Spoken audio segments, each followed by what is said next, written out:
Why do we desire to rebel? I'm Christy Birchville, and today we're looking at Hosea chapter 11. And to me, that's an interesting question because I'll be honest, we use this whole idea of going against what someone has told us in so many different ways.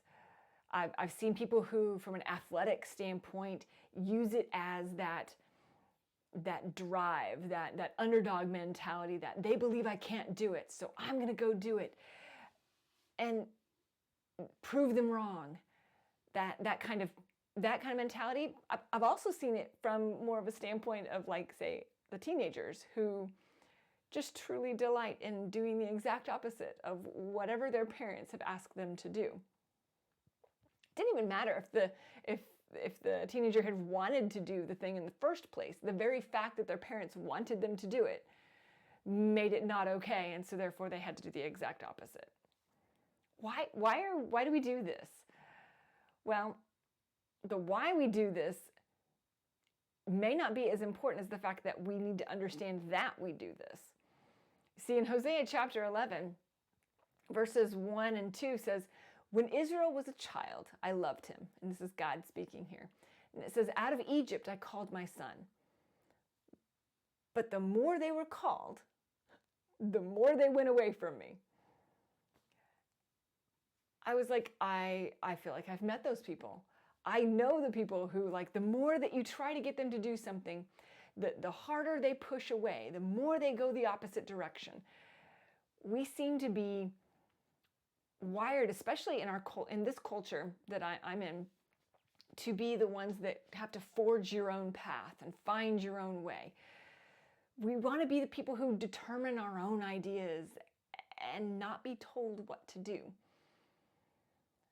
So God was telling the people here, hey, you're doing that. I've called you. I've said, come, come, come.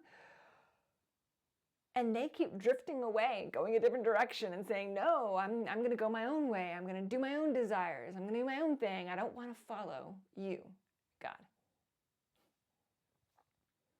How do we respond when God directs us?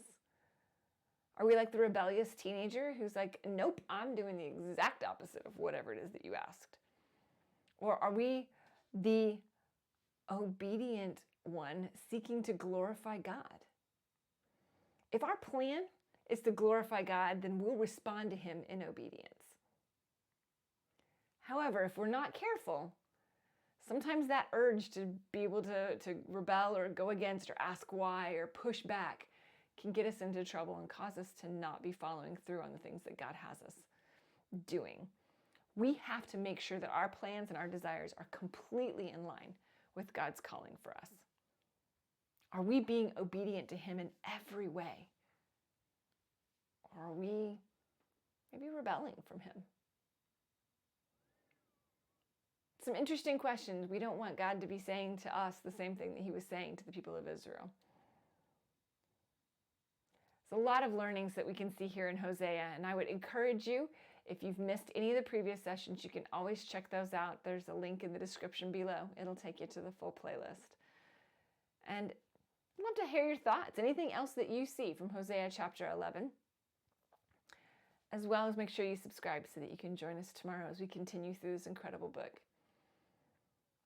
Thanks so much. I'll see you tomorrow.